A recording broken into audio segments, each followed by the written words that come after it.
나라 안팎으로 발생하는 수많은 사건들을 보며 이러한 생각을 한번 해보았습니다. 정말 마지막이 멀지 않았구나 라고 말이죠. 한편으로는 두렵기도 하고 또 한편으로는 주님이 오신다는 생각에 설레기만 합니다. 이렇게 혼탁한 이 시대 가운데 과연 신자는 그렇다면 어떠한 마음으로 이 세상을 그리고 주어진 남은 인생을 살아가야 할까요? 나름 이러한 생각을 한번 해보았습니다. 그렇다면 매일의 다짐이 정말 중요하겠구나라고 말이죠. 매일의 다짐 말이죠. 이른 아침 눈을 떠서 이렇게 한번 기도를 해보시는 겁니다. 오늘도 하나님의 일하심을 보여주소서라고 하는 기도입니다. 기대가 되겠죠? 그 하루는 다를 것입니다. 그냥 눈을 떠서 피곤해, 회사, 일, 업무, 학교, 이 고된 노동, 이 짜증으로 시작하는 것과 눈을 뜨자마자 오늘도 하나님의 일하심을 경험하게 하소서라고 하는 그 기도로 하루를 시작하게 된다면요, 다를 것입니다. 또요, 하루를 마치고 침상에 누워서 이러한 기도 어떻겠습니까? 하나님, 내일은 하나님의 붙드심을 더 경험하게 하소서라고 말이죠. 하나님의 뜻을 더 붙들게 하소서라고 말이죠. 지나온 어제의 시간, 과거의 시간은 이미 지났으니까요. 후회할 필요가 없습니다. 이걸 못했네, 이렇게 살지 못했네, 신앙으로 지내지 못했네, 후회할 필요가 없어요. 그러면 우리에게 주어진 것은 뭘까요? 앞으로 남은 기회입니다. 앞으로 남은 시간이에요. 그래서 그 기도를 물론 하루를 보내며 감사하는 것은 당연한 성도의 모습이겠지만 내일을 꿈꾸면서 내일은 하나님의 뜻을 더욱 붙들게 하소서라고 기도를 하며 산다면 하루하루의 삶의 의미는 점점 영적으로 세련되어 가지 않겠습니까? 왜 그렇습니까, 여러분? 지금 이 시대는요, 어떠한 싸움일까요? 어떠한 전쟁의 시대라고 생각하십니까? 물론 첨단 AI가 발달해서 요즘의 화두가 챗 GPT라고 하더라고요. 들어보셨죠? 이 챗, 대화, G, generative, 움직이는, 그리고 P는 pre-trained라고 해서 미리 숙련된, 미리 다 모여진, T, transformer라고 해서 이제는 검색의 시대가 아니라 아마 들어보셨을 겁니다. 대화의 시대라고요.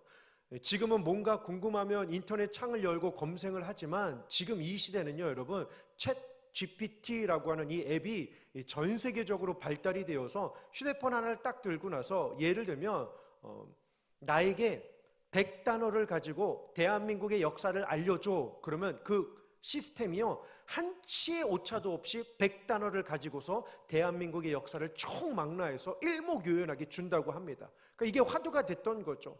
장단점도 있겠죠. 유익한 정보를 간단하게 알 수 있곤 하지만 이 앱이 발달되고 나서 지난 겨울 이 미국의 기말고사 학교 시즌에는요, 많은 학생들이 이 앱을 도용을 해서 문서나 레포트나 이러한 과제들을 따와서 이게 정말 분간할 수 없을 만큼 자기가 만든 문서인지 남의 글을 도용했는지 알 수 없을 만큼 장단점이 있는 이 화두를 통하여서 물론 뭔가 개발이 되면 빛과 그림자가 있지 않겠습니까? 근데 참 이러한 것들이 점점 개발이 되고 확산이 되고 물론 지금은 유료로 그 앱이 바뀌긴 하였지만 말입니다. 그런데 한번 생각해 보십시오. 이러한 것들이 가져다 줄 이 파장을 한번 보십시오. 점점 책을 안 읽는 시대인데 이러한 것들이 편리함으로 다가오게 된다면 아이들이 책을 안 읽는 거는커녕 성경을 손에 놓게 되는 일들이 더 많아지지 않겠습니까? 이 시대는요, 저는 그렇게 생각합니다. 진리 전쟁이라고요. 수많은 가짜들이 판을 치고 있는 이 시대 가운데 하나님은 우리에게 사명을 주셨습니다.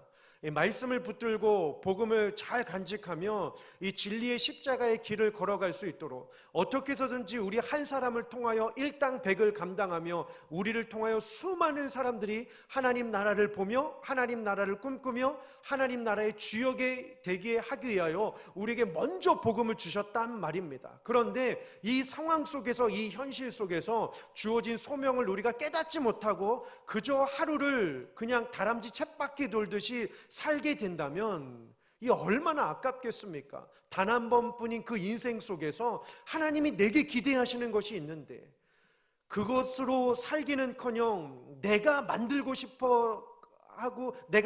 싶은 그 세상을 살게 된다면 그 괴리감과 격차는 점점 커져가고 말 것입니다. 하나님은 분명 우리에게 원하시는 것이 있는데 우리는 그 뜻을 깨닫지 못하고 내 사리사욕과 육신의 정욕과 안목의 자랑과 이생의 정욕을 따라서 살아가게 된다면 하나님은 안타까워하실 것은 당연한 거고 우리의 정체성은 깨닫지 못하기 때문에 진리는 점점 희박해져 가고, 물론 주님이 주신 진리가 어떻게 사라질 수 있겠습니까마는, 그런데 우리가 감당해야 될 부분들이 있다라고 하는 것을 우리는 결코 잊어서는 안 됩니다.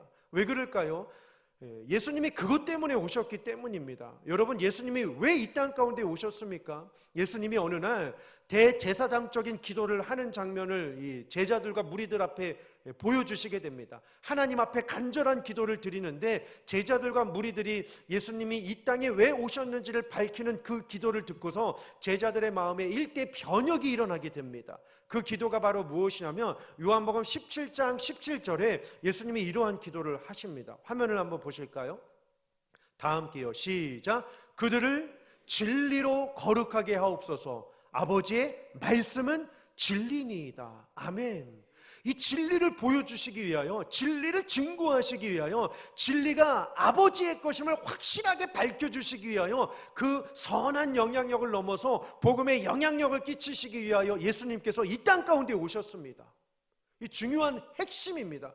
아버지는 진리고 내가 진리를 전하러 왔고 그들에게 필요한 것은 진리입니다 라고 말이죠. 그런데 이게 웬일입니까? 예수님이 온 이래로부터, 물론 하나님이 천지를 창조하신 그 이래로부터 사탄은 끊임없이 그것이 진리가 아니도록 우리의 눈을 어떻게 해요? 가리고 있다라고 하는 사실입니다. 우리의 시야를 흐리게 만들고 있다라고 하는 사실입니다. 그래서 베드로 사도가요, 베드로후서 3장 5절에서 안타까운 마음으로 이 심경을 토로하게 됩니다. 이는 하늘이 옛적부터 있는 것과 땅이 물에서 나와 물로 성립된 것도 하나님의 말씀으로 창조되었고 운행하고 섭리가 이루어지고 역사가 진행이 되고 소멸되고 창조되고 건설되고 무너지고 피어났다가 사라지게 되어지는 이 모든 역사의 주관자가 하나님의 말씀으로 된 건데 사탄이 뭘 하는지 보십시오. 그들이 일부러 잊으려 한다라고 이야기를 합니다. 고의적으로 진리를 보지 못하도록요, 고의적으로 하나님이 누구신지 깨닫지 못하고 그 진리로 살아가는 삶을 어떻게 해서든지 방해하고 있다라고 성경은 우리에게 말씀해 주고 있습니다. 제가 한 주간 기도를 하면서 혹은 말씀을 묵상을 하면서 자꾸 저에게 거룩한 부담감으로 오는 이 단어가 있었습니다. 그게 바로 무엇이었냐면 경건의 모양은 있으나 경건의 능력은 부인하는 자. 디모데후서를 보시면 말세에 이러한 때가 이르리니, 말세에 고통하는 때가 이르리니 사람이 하나님께 감사하지 못하고 자기를 사랑하며 돈을 사랑하며 남을 미워하며 등등등등 열거하다가 이 결론을 뭐라고 맺냐면 경건의 모양은 있는데 경건의 능력은 없다라고 이야기를 하고 있습니다. 그러면 오늘 이 시대를 여러분들은 진단하실 때, 영적인 현주소를 검진하실 때 여러분들은 어떻게 보고 계십니까? 이 시대를 살고 있는 그리스도인들의 모습, 이 시대에 하나님이 요청하고 계시는 사명의 신앙의 길, 과연 우리는 하나님의 마음을 깨달아 걷고 있는지, 걷고 싶지만 사탄은 첨예하게 틈을 비집고 찾아와서 우리를 일부러 잊게 하려고 하는 이러한 시대적인 아픔과 고난 속에 과연 성도는 어떻게 살아야 할까요? 저에게도 큰 부담이 아닐 수 없었습니다. 왜요? 너무나도 중요하니까요. 뭐가요? 복음의 영향력으로 사는 것 말입니다. 복음의 영향력, 찬양도 있더라고요. 선한 영향력. 세상 사람들도 이야기를 하더라고요. 졸업 축사에서까지도 선한 영향력을 끼치며 다음 학교로 잘 진학하길 바란다라고 졸업 축사에서도 이러한 영향력을 가지고 이야기를 하고 있는 이 시대라고 한다면 과연 신자는 복음의 영향력을 어떻게 끼치며 살아갈 수 있을까요? 왜요? 하나님이 우리에게 당부해 주셨기 때문입니다. 언제요? 말세가 될수록 말이죠. 그래서 요한계시록 1장 3절에요. 사도 요한이 반모섬에서 계시를 받고서 이거구나 깨닫게 됩니다. 뭘요? 다 함께요. 시작. 이 예언의 말씀을 읽는 자와 듣는 자와 그 가운데에 기록한 것을 지키는 자는 복이 있나니 때가 가까움이라. 아멘. 읽는 자, 듣는 자, 그리고 무엇보다도 지키는 자입니다. 그래서 저는 오늘 이 아침에 여러분들과 함께 복음의 영향력을 견고히 지니고 구원의 감격이죠. 그리고 두루 전하는 복음의 능력이죠. 그러한 삶을 사는 자는 과연 남은 인생을 어떻게 살아가게 될지 우리 한번 잠시 묵상해 보고자 합니다. 첫 번째로요, 하나님의 존재하심을 누구보다도 귀히 여기는 자가 됩니다. 복음의 영향력을 지니고 사는 사람은요, 주의 존재하심, 주님의 존재하심, 하나님이 계심, 처음이요 마지막이신 알파와 오메가가 되시고 옛적에도 계시고 지금도 계시고 장차 오실 그 하나님이 계심을 누구보다도 소중하게 여기는 자라고 하는 사실입니다. 뭘까요? 우선순위죠. 항상 하나님을 잊지 않고 놓지 않는 그 삶의 모습을 가리킵니다. 자, 오늘 본문이요 여러분, 여호수아와 갈렙이 나눈 대화입니다. 여호수아와 갈렙이 나눈 대화예요. 그 이전 세대인 모세가 지시를 하였을 때 주어진 그 결과를 놓고서 모세가 약속을 하게 되죠. 12명의 정탐꾼을 보냅니다. 그리고 10명은 부정적인 결과, 여호수아와 갈렙은 긍정적인 결과를 하고 나서 그리고 나서 그 광경을 보고 나서 모세가 여호수아와 갈렙에게 훗날 땅을 분배할 때 너에게 복이 되는 땅을 주겠다라고 모세가 약속을 하죠. 그리고 나서 모세가 세상을 떠나고 여호수아가 이 여호수아서 오늘 보면 14장 전후반이에요. 12, 13, 15장에 이스라엘 백성들에게 땅을 분배하는 과정들이 나옵니다. 그러면서 그 분배를 이제 이 길갈에서 여호수아가 한 지파 한 지파 나와서 제비를 뽑아서 분배하는 과정 속에서 이제 유다 자손의 대표인 갈렙이 나와서 제비를 뽑기 전에 여호수아와 지난날에 있었던 대화를 나눠요. 모세가 우리에게 했던 이야기, 둘에게 약속한 이야기 여호수아 잊지 않았죠? 라고 하면서 과거의 이야기를 꺼내고 그것을 요청하고 그것을 받는 장면이 오늘 장면이에요. 그런데요 여러분, 오늘 보면 참 익숙한 장면입니다. 그리고 우리가 너무나도 잘 알고 계시는 장면인데요, 제가 독특한 점 한 가지를 찾았습니다. 그게 뭔지 아십니까? 갈렙의 말투예요. 갈렙의 말, 갈렙의 표현이죠. 그게 바로 무엇이냐면 갈렙이 여호수아와 대화를 나누는 모든 문장마다 빼놓지 않고 거론하는 존재가 있습니다. 그게 누구실까요? 여호와 하나님이에요. 여호와 하나님. 자, 우리 한번 본문으로 한번 들어가 보실까요? 6절입니다. 첫 대화가요, 그때 유다 자손이 길갈에 있는 여호수아에게 나아오고 그니스 사람 여분네의 아들 갈렙이 여호수아에게 말하되, 자, 첫 마디죠. 그런데 첫 마디의 첫 대상, 첫 표현이 누구시죠? 여호와께서예요. 여호와께서예요. 근데 이 6절부터 이 한나를 전체 이 문맥을 다 보시면 여호와께서 계속 높이게 됩니다. 7절을 보시면 모세를 일컬을 때도 그냥 모세라고 일컫지 않아요. 뭐라고 하죠? 여호와의 종이라고 합니다. 6절의 첫 마디가 여호와께서, 7절의 두 번째 모세를 일컬을 때도 여호와의 종이다라고 이야기를 합니다. 그리고 8절에요, 세 번째로요, 자신을 가리켜 하반절에 여호와께 충성하는 마음이 있었다라고 이야기를 합니다. 네, 누구에게요? 여호와께요. 그래서 제가 아까 본문을 읽어드릴 때도 여호와께 강조를 했던 이유가 바로 여기 있습니다. 네 번째는요, 9절을 보시면 기업을 주실 것을 여호와께서 약속하셨다라고 네 번째 갈렙이 고백을 합니다. 10절에는요, 다섯 번째로 85세가 되도록 자신을 생존케 하신 분이 여호와라고 그분을 높이고 있습니다. 여섯 번째는요, 육신의 힘을 주시사 싸움이나 출입에 감당할 수 있도록 육신의 힘을 주신 분도 여호와라고 그가 높이고 있습니다. 마지막 일곱 번째로요, 12절입니다. 영원토록 함께 하시는, 여호와께서 나와 함께 하시면 영원토록 함께 하시는 분이 오직 여호와가 되신다라고 이 완전수인 7번을 거론을 하면서 갈렙이 여호수아에게 여호와께서 모세를 삼으셨고, 여호와께서 인생을 이끄셨고, 여호와께서 전쟁을 승리케 하셨고, 여호와께서 육신의 힘을 주셨고, 여호와께서 삶을 주관하여 주셨고, 여호와께서 평생토록 함께 하신다라고 하면서 온통 여호와를 높이는 그 고백을 우리가 볼 수 있게 됩니다. 그럼 한번 생각해 보시자고요. 아유, 갈렙은 편했나 보죠 라고 생각할 수 있겠지만, 여러분 갈렙의 인생을 한번 돌이켜 보시길 원합니다. 예배만 드릴 수 있는 편안한 상황이었나요? 어떠한 고난, 시련, 염려, 두려움 없었기 때문에 신앙생활하기 아주 편했기 때문에 여호와께서 이렇게 높일 수 있는 상황과 형편이었나요? 아니요. 그는 누구보다도 가장 힘든 격동의 시대를 살았습니다. 이집트 노예로 살았습니다. 광야 40년의 힘든 인생을 걸어갔습니다. 가나안 땅에 들어갔음에도 불구하고 무찔러야 할 수많은 요소들과 어려움들이 그에게 산적해 있었다라고 하는 사실입니다. 평생을 힘들게 살았던 한 사람 아니었겠습니까? 말 그대로 격동의 인생이었습니다. 모세의 뒤를 걸어가면서 백성들의 많은 원망을 들었겠죠.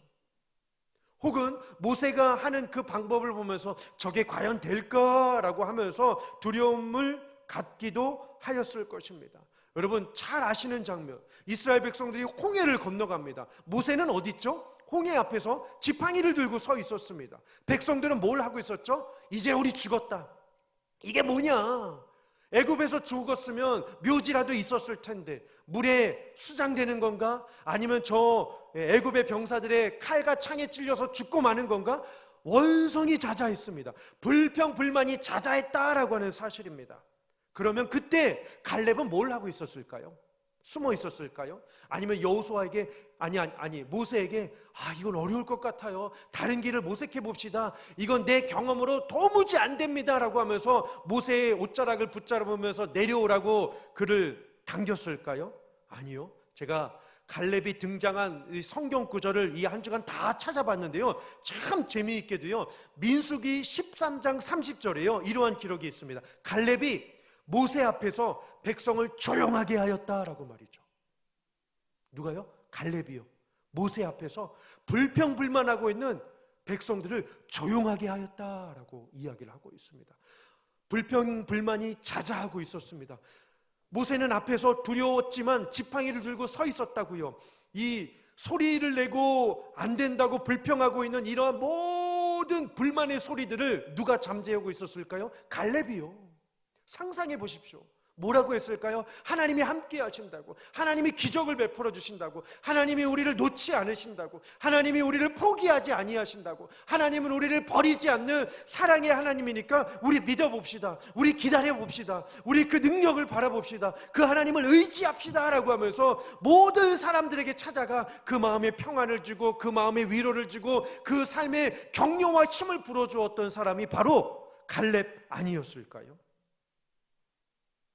근데 그가 굳이 이렇게 할 필요가 있었을까요? 어찌 보면 저 같으면 안 그랬을 것 같습니다. 인간적인 마음에. 왜요? 그는 늘 평생 2인자로 살았으니까요. 모세가 있을 때도 2인자였습니다. 모세가 떠난 뒤에는 그러면 힘을 내서 최고의 리더가 될 수도 있었겠지만 그는 자리에 앞서지 않고 누구를 내세우죠? 여호수아를 내세웁니다. 그때도 2인자로 살았습니다. 그의 마음에 무엇이 있었길래 자신을 드러낼 수 있었고 진가를 발휘할 수 있었고 여러분 나를 보십시오. 나 정말 대단하지 않습니까? 라고 자신의 존재를 뿜뿌할 수 있었음에도 불구하고 그가 이렇게 살 수 있었던 비결은요, 저는 딱 한 가지를 말씀 안에서 찾았습니다. 8절 하반절이에요. 나는 내 하나님 여호와께 충성하였으므로 여호와께 충성하였다라고 이야기를 하고 있습니다. 상황이 중요한 게 아니었습니다. 시선이 중요한 게 아니었습니다. 박수갈채에 그는 목매이지 않았습니다. 오직 여호와 한 분만을 바라보며 여호와 한 분만을 사모하며 여호와 한 분만을 위하여 충성하는 삶을 살았다라고 하는 사실입니다.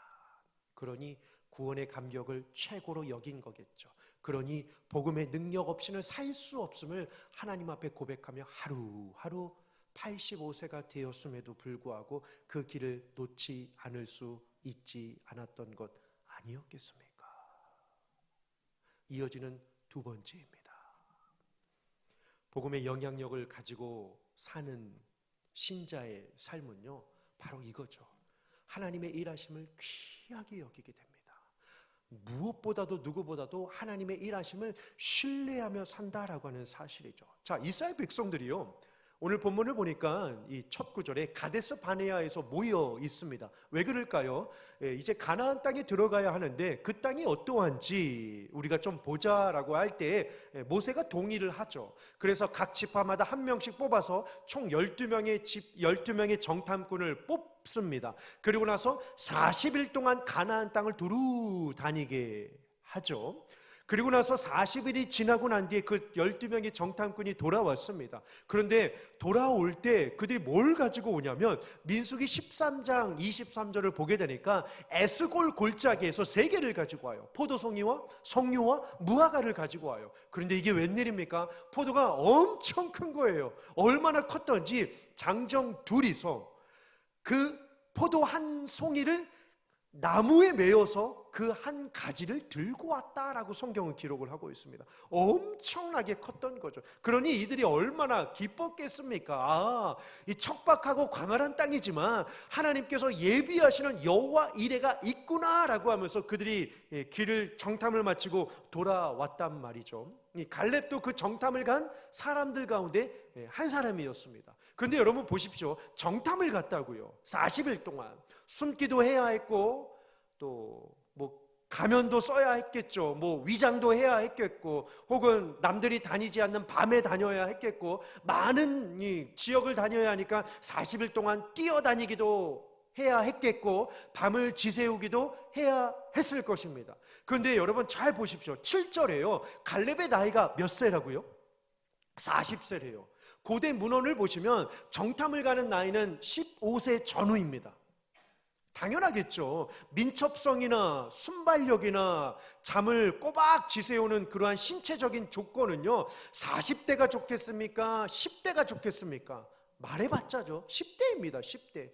빨리 뛰어도 더 빨리 뛸 거고 쪽잠을 자도 컨디션이 잘 회복되는 것은 10대입니다. 그런데 그 10대의 무리들 속에 이 갈렙이 혼자 껴 있었으니 쉬었겠습니까? 또 그 무리들과 함께 돌아다녀야 하는 갈렙의 마음은 어떠했겠습니까? 두려웠겠죠. 누구보다 두려웠을 것입니다. 왜요? 15절을 보니까 이게 웬일이죠? 가보았더니 가장 큰 사람들이 진을 치고 있었다라고 기록을 하고 있습니다. 그래서 결과는 뭐죠? 12명 가운데 10명은 부정적인 이야기를 합니다. 우리는 밥이다. 우리는 메뚜기가 같다. 그런데 사실 제 성경을 보니까 이 정탐꾼들이 출발을 할 때 하나님께서 정탐꾼들에게 신명기 1장 21절에 죄송해요. 신명기 1장 21절에 하나님이 이러한 말씀을 하십니다. 하나님께서 그 땅을 너희에게 주셨으니 올라가서 차지하라. 두려워하지 말라. 주저하지 말라. 두려워하지 말라. 주저하지 말라. 이미 주기로 약속된 땅이니 들어가라 라고 이야기를 합니다. 그러니까 하나님의 일하심을 보라라고 하는 거죠. 근데 사실 그게 쉬웠을까요? 이 10대의 아이들이, 저는 그렇게 한번 상상을 해보았습니다. 40일 동안 저 가나안 땅 보고 와라고 했을 때 그들이 열심히 일을 했을까요? 물론 임무가 주어졌기 때문에 열심히 했겠는지는 모르겠지만 그 10대에 얼마나 자유분방합니까? 뭐 일도 농땡이 칠 수도 있고 가지 않았는데 갔다 왔다고 이야기할 수도 있겠죠. 근데 이 40세의 갈렙이 10대의 아이들을 보면 답답함 투성 아니었겠습니까? 그리고 10대의 이러한 이 무리들과 40세의 갈렙을 보는 이 시선의 차이, 세대의 간격, 생각의 사고방식의 차이, 뭔가 갈렙이 이야기만 하면 아유 저 꼰대, 그렇죠? 저 방식은 맞지도 않지, 야 저건 옛날 방식 아니야? 라떼 듣기 싫어했을 겁니다. 싸움도 있었을 것 같고 다툼도 있었을 것 같고, 그래? 그럼 너네 거기서 자, 난 오늘 여기서 살게, 이러한 분열도 왜 없었겠습니까? 그러니까 갈렙도 나름대로 힘들었을 거고, 나름 10대 아이들도 그 상황을 극복하며 40일이라고 하는 긴 시간을 보내기라 쉽지 않았을 것 같습니다. 그런데 하나님께서 갈렙에게 주신 그 독특한 마음이 있기 때문에 그들은 하나가 될 수 있었고, 갈렙은 긍정적인 보고를 할 수 있게 됩니다. 그게 뭔지 아십니까? 오늘 본문을 보시면 7절 하반절에 이러한 기록이 있습니다. 7절 하반절이에요. 내가 성실한 마음으로 보고하였다라고죠. 하나하나가 중요한 거죠. 한 도시가 중요한 거예요. 만나는 사람들의 문화와 풍습과 지역과 지리와 환경과 이 모든 눈에 보이는 것들이 너무나도 중요했던 거죠. 왜요? 단순한 성실함이 아닙니다. 제가 이 성실함에 대한 원어를 찾아보니까요, 영어로요 God in이라고 뜻이 설명이 되어져 있습니다. 하나님이 내 안에 계심을 잊지 않는 삶, 하나님이 보고 계심을 잊지 않는 삶, 하나님께 맡기며 내가 이 자리에서 무엇을 선택하며 어떠한 행동을 해야 하나님이 기뻐하실까라고 하는 그러한 영적인 고민을 그가 끊지 않고 있었다라고 하는 사실입니다. 이게 얼마나 중요한지 모릅니다. 그래서요, 갈렙을 표현하는 이 종결적인 이 표현 속에서요, 이 본문을 보시면 이 14장 14절 하반절에요, 성실한 마음을 잘 해석해주고 있습니다. 이스라엘의 하나님 여호와를 어떻게 해요? 온전히 쫓았음, 이게 해석된 단어입니다. 온전히 쫓았다라고 말이죠. 저 나름대로 한번 상상을 해보았어요. 어느 날 갔는데 요단강이 있는 거죠. 근데 두렵죠? 이걸 건너야만 가나안을 들어가는데, 그러니까 갈렙은 상상을 한 거죠. 하나님이 이 요단강을 우리에게 또 어떻게 건너게 하실까? 지난번 홍해처럼 기적을 또 보여주실까? 와, 그때 그 감격 잊을 수가 없는데 막 기록을 했겠죠. 요단강 기적을 베푸실 하나님, 오늘 시온 찬양대처럼요, 기적을 베푸신 하나님, 기적이 일어나네, 그렇죠? 네. 여리고성을 바라보면서 야, 저게 무너진다고? 저걸 무너뜨려야 하는데 어떻게 해야 할까? 돌을 폭파시켜야 하나? 아니면 잠입해서 침투해서 정탐꾼을 어떻게 잡아내야 되나? 다양한 상상을 했겠지만 인간적인 방법은 다 뒤로하고 기대감 속에 하나님, 여리고성을 무너뜨리실 하나님을 기대합니다, 이 문장 남겼을 것 같아요. 그래서 제가 나중에 천국 가면 갈렙의 일기장 한번 보여달라고 하고 싶더라고요. 뭘 그렇게 기록을 했는지. 거인 족속들을 어떠한 방법으로 하나님께서 물리쳐 주실지 기대감을 갖는 거죠. 뭐에 대해서요? 하나님의 일하심으로 말입니다. 오늘 우리가 사는 이 세상은 어떻습니까? 환경으로, 상황으로, 다양한 어려움으로 우리의 신앙을 나약하게 합니다. 위축하게 하는 것들이 얼마나 많이 있는지 모릅니다. 세상에서 들려오는 소리는 온통 어떠한 소리입니까? 8절이에요. 8절 보세요. 간담을 서늘케 하는 이야기가 온통 가득 차 있습니다. 이때 복음의 영향력을 우리가 끼치지 않는다면, 복음의 영향력의 핵심과 중심을 갖고 살아가지 않는다면, 우리는커녕 우리의 자녀손들과 다음 세대와 이 지역과 이 열방은요, 간담을 서늘케 하는 이야기에 더 마음을 빼앗길 수밖에 없다라고 하는 사실입니다. 빼앗길 수밖에 없다고요. 여러분, 우리가 이 세상을 살면서 두려워하는 이유가 무엇입니까? 건강을 잃을까봐, 재산을 잃을까봐, 소유를 잃을까봐, 시간을 잃을까봐, 명예를 잃을까봐, 삶의 목적을 잃을까봐, 내 존재를 잃을까봐, 내 가정을 잃을까봐, 내 위치를 잃을까봐, 온통 잃어버릴 거에 대한 두려움들이 정말 큰 것 같습니다. 그러니 미래가 보이지 않으니까 우울한 거죠. 앞일이 어떻게 될지 예견할 수 없으니까 우리 아까 장로님 기도하신 것처럼요, 이 피상성에 갖추어진 눈에 보이는 것밖에 마음을 빼앗길 수밖에 없는 그러한 이 불확실한 현실 속에서 중심을 잡고 사는 게 정말로 쉽지 않다라고 하는 사실입니다. 그런데 제가 말씀을 묵상하다가 저의 마음을 뻥 뚫리게 해주는 그 구절을 찾았는데 나누고 싶습니다. 그게 바로 뭐냐면 디모데전서 6장 7절입니다. 디모데전서 6장 7절이요. 다 함께요. 시작. 우리가 세상에 아무것도 가지고 온 것이 없음에 또한 아무것도 가지고 가지 못하리니. 아멘. 그렇지 않습니까? 아무것도 가지고 온 게 없어요. 아무것도 가지고 갈 수 있는 게 없습니다. 생명조차도 내어놓고 갑니다. 그러니 육을 멸할 수 있지만 영을 살리지 못하는 그러한 존재를 우리가 두려워하기보다 영과 육을 능히 멸하고 능히 살릴 수 있는 하나님의 일하심을 우리가 붙들지 않으면 우리는 이 세상에서 복음의 영향력을 가지고 살 수 없다라고 하는 사실입니다. 하지만 우리에게 주신 이 소망이 있는데요. 시편 5편 11절입니다. 다 함께요. 시작. 그러나 주께 피하는 모든 사람은 다 기뻐하며 주의 보호로 말미암아 영원히 기뻐 외치고 주의 이름을 사랑하는 자들은 주를 즐거워하리이다. 아멘. 희망의 메시지입니다. 이 짧은 구절 하나에 기뻐하고 즐거워하리이다. 누구에게요? 주께 피하는 자, 주의 보호로 사는 자, 주의 이름을 사랑하는 자들에게 이러한 기쁨과 즐거움이 넘치도록 주신다라고 하신 하나님의 말씀을 붙들고 승리하시는 귀한 삶이 되시기를 주님의 이름으로 축원합니다. 마지막으로요, 세 번째입니다. 다 함께요. 주의 길을 귀히 여기는 자입니다. 주님의 길이에요. 주님의 존재, 주님의 일하심, 그리고 주님의 길, 믿음의 길을 귀히 여기게 된다라고 하는 사실입니다. 여러분, 오늘 본문 마지막 구절이에요. 12절이에요. 갈렙의 당당함을 한번 보십시오. 그날에 여호와께서 말씀하신 이 산지를 지금 내게 주소서. 여러분, 어떠한 뉘앙스처럼 들립니까? 이 산지를 내게 주소서. 지금 이 산지를 내게 주소서라고 하는 이 표현이요. 욕심처럼 들리십니까? 저도 처음에는 그렇게 보였는데요. 아니에요. 왜 달라고 하는 거죠? 이유는 간단합니다. 하나님께서 말씀하셨기 때문이죠. 12절을 보시면 그날에 여호와께서 말씀하신, 이 키워드가 여기 있습니다. 하나님께서 말씀하셨기 때문에 그 약속을 기다렸고 그 약속의 때가 되었다라고 갈렙이 확신하고 있는 고백입니다. 하나님께서 말씀하신 것입니다.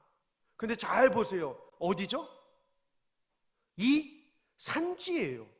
말 그대로 산지입니다. 만약에 욕심이었다면 이 옥토밭을, 이 평야를, 이 곡창지대를 내가 세운 업적이 많으니까 난 이것을 받을 만합니다 라고 이야기할 수 있겠지만 갈렙이 뭘 달라고 하죠? 이 산지예요. 산지라고요. 여러분, 잠자리가 편하겠습니까? 불악을 누리기도 만들기 힘든 공간 아닙니까? 좋지 않은 자리입니다. 기울기가 있겠죠. 잠도 편히 못 잘 것 같은 좋지 않은 상황입니다. 그렇다고 그냥 들어가면 됩니까? 산지라서 누구도 없을 것 같다라고 생각하지만 12절을 보시면 누가 있습니까? 아낙 사람들이 진치고 있다라고 이야기를 합니다. 그 아낙 사람들은 누구입니까? 15절을 보시면 가장 큰 사람들이다라고 기록을 합니다. 성읍은 또한 어땠습니까? 12절에 가장 큰 성읍이다라고 하죠. 또요, 견고함은 말할 필요도 없었습니다. 그런데 굳이 왜 이러한 고난을 택할 이유가 무엇이 있었을까요? 여러분들이라면 이렇게 당당하게 가장 안 좋은 것을 주십시오라고 과연 이야기할 수 있으시겠습니까? 하지만 갈렙의 마음속에서는 이 상황과 환경과 어려움과 고난을 초월할 수 있는 신앙의 심지가 있었기 때문입니다. 그게 뭔지 아십니까? 12절 중간에 꼭, 하반절에 꼭 박혀져 있는 표현입니다. 여호와께서 나와 함께 하시면. 아멘. 이 신앙으로 평생 살았던 거죠. 여호와께서 나와 함께 하시며. 우리에게 주어진 가장 큰 축복은 무엇입니까? 우리는 죄로 말미암아 여호와께 가까이 나아갈 수 없는 자들이었습니다. 근데 예수님께서 이 땅 가운데 오심으로 인하여 우리는 여호와께 나아갈 수 있는 자가 되었습니다. 예수님이 오시기 전에는 여호와께서 나와 함께 하시면 가정문이지만 지금 우리는 어떠한 삶으로 살고 있나요? 여호와께서 나와 함께 하시기 때문에 다르죠. 달라요. 그 예수님 때문에 구약의 백성들은 여호와께서 나와 함께 하시면 율법에 매였던 자들이었지만 지금 우리는요, 여호와께서 나와 함께 하시기 때문에 우리는 기뻐하며 승리하는 주의 자녀로 살 수 있는 줄 믿습니다. 에베소서 1장 9절은 우리에게 이렇게 말씀하고 있습니다. 1장 19절입니다. 그의 힘의 위력으로 역사하심을 따라. 그의 힘의 위력 뭘까요? 에베소서 1장의 이야기는 부활을 통한 하나님과의 통일을 설명합니다. 부활이에요. 통일이죠. 그의 힘의 위력으로 역사하심을 따라, 잘 보세요, 믿는 우리에게 베푸실이 아니죠. 가정문이었다면 베푸실 미래형이 되겠지만 믿는 우리에게 끊임없이 베푸신 능력이 얼마나 큰지, 그 크신 능력이 어떠한지를 우리에게 알게 하시기를 지금도 구하고 계신다라고 하는 사실입니다. 이게 은혜 아니겠습니까? 그 능력이 얼마나 큰지, 그 능력이 언제까지 우리에게 오게 하시는지를 하나님이 보여주시기를 작정하고 계신다라고 하는 사실입니다. 여러분, 고난과 어려움이 우리 가운데 있다라고 할지라도 저는 오늘 여러분들에게 오늘 제 설교를 정리하면서 한 구절을 드리며 말씀을 마치려고 합니다. 쓱 들어가셔서 스가랴 10장 12절입니다. 다 함께요. 시작. 내가 그들로 나 여호와를 의지하여 견고하게 하리니 그들이 내 이름으로 행하리라. 나 여호와의 말이니라. 아멘. 복음의 영향력은 내 힘으로 하는 것이 아닙니다. 오늘 스가랴 10장 12절의 말씀처럼 하나님을 의지하는 그 마음 주시고 하나님께서 견고하게 하시는 그 능력이 있기 때문에 그 이름으로 행할 수 있도록 선한 복음의 영향력을 끼치게 하시는 하나님의 뜻을 이 한 주간도 잘 깨달으셔서, 이거 보세요. 그렇죠? 제 말씀에 설교에 감동돼가지고 우는 거잖아요. 여러분들도 한번 좀 우셔요. 예. 아무튼요, 복음의 그 선한 영향력을 가지고 이 시대 가운데 저 울음처럼 예수님 아니면 안 됩니다라고 하는 사람들이 많아져서 예수님을 필요로 하는 자들에게 복음을 전하시고 복음의 영향력을 통하여 승리하시는 귀한 삶이 되시기를 주님의 이름으로 축원합니다.